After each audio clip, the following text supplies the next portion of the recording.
Welcome to சாராவின் பயணங்கள். இன்னைக்கு நம்ம வீடியோவில் பேபிஸோட மைல்ஸ்டோன்ஸ் பற்றி தான் பார்க்க போகிறோம். ஃபர்ஸ்ட் 3 மந்த்ஸில் உங்கள் பேபி வந்து உங்களை பார்த்து ஸ்மைல் பண்ணுவாங்க, ஐ கான்டாக்ட் இது வைப்பாங்க. அதுக்கப்புறம் அவங்களோட ஹெட் வந்து லிஃப்ட் பண்ணுவாங்க டம்மி டைம் அப்போ. டாய்ஸ் எல்லாத்தையுமே ஒரு ஃபியூ செகண்ட்ஸ்க்கு ஹோல்ட் பண்ணுவாங்க. சவுண்ட்ஸ் வர டைரெக்ஷனில் திரும்பி பார்ப்பாங்க. 4th to 6 மந்த்ஸில் குப்புற திரும்புவாங்க. அதுக்கப்புறம் வந்து ஹெட் கண்ட்ரோல் வந்ததுக்கப்புறம் பில்லோவோட சப்போர்ட்டோட உட்கார ட்ரை பண்ணுவாங்க.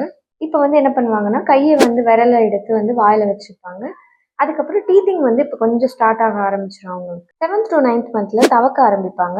அதுக்கப்புறமா வந்து நல்லாவே உட்காரதுக்கு ட்ரை பண்ணுவாங்க சப்போர்ட் இல்லாமலே. அதுக்கப்புறம் அவங்களுக்கு வந்து கலர் விஷன் வந்து நல்லாவே தெரிய ஆரம்பிக்கும். இப்போ மா பர்த் அப்படிங்கிற சவுண்ட் எல்லாம் அவங்க வந்து பேச ஆரம்பிப்பாங்க. 10th to 12th மந்த்தில் பார்த்தீங்கன்னா எந்திரிச்சு நிற்கிறதுக்கு ட்ரை பண்ணுவாங்க. அதுக்கப்புறம் வந்து நீங்கள் கிளாப் அப்படின்னு சொல்லி கிளாப் பண்ணி காமிச்சிங்கன்னா அதே மாதிரி பண்ணுவாங்க. பாய், அது ஹாய் அந்த மாதிரிலாம் சொல்லி சொல்லி பழக்கினீங்கன்னா அதை பார்த்து பார்த்து அவங்க அதே மாதிரி பண்ண ஆரம்பிப்பாங்க.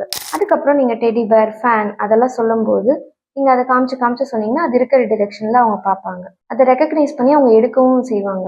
இந்த வீடியோவில் நம்ம மைல்ஸ்டோன்ஸ் பற்றி பார்த்துருக்கோம். உங்களோட பேபிஸ் எல்லா மைல்ஸ்டோன்ஸும் அச்சீவ் பண்ணிட்டாங்களா, எந்தெந்த இதில் ஸ்டேஜில் இருக்காங்கன்னு சொல்லி கமெண்ட் பண்ணுங்கள். அதுக்கப்புறம் ஒரு சில பேபிஸ் வந்து முன்னமே பண்ணுவாங்க, ஒரு சில பேபிஸ் வந்து 6th மந்த்தில் இல்லைன்னா 7th மந்த்தில் பண்ணிடுவாங்க அதை. ஸோ நீங்கள் வந்து அதுக்கு பயப்படவே தேவையில்லை. உங்களோட பேபி ஹெல்த்தியாகவும் ஆக்டிவாகவும் இருக்கிற வரைக்கும் நீங்கள் வேறு எதை பற்றியும் ஒரி பண்ணிக்க தேவையே கிடையாது. இந்த வீடியோ உங்களுக்கு ரொம்பவே யூஸ்ஃபுல்லாக இருந்திருக்கும்னு நம்புறேன். பிடிச்சிருந்துச்சுன்னா லைக் பண்ணுங்கள், உங்களோட ஃப்ரெண்ட்ஸ்க்கு ஷேர் பண்ணுங்கள், நம்மளோட சேனலை மறக்காமல் சப்ஸ்கிரைப் பண்ணிடுங்க. சாராவின் பயணங்கள் இனிதே தொடரட்டும்.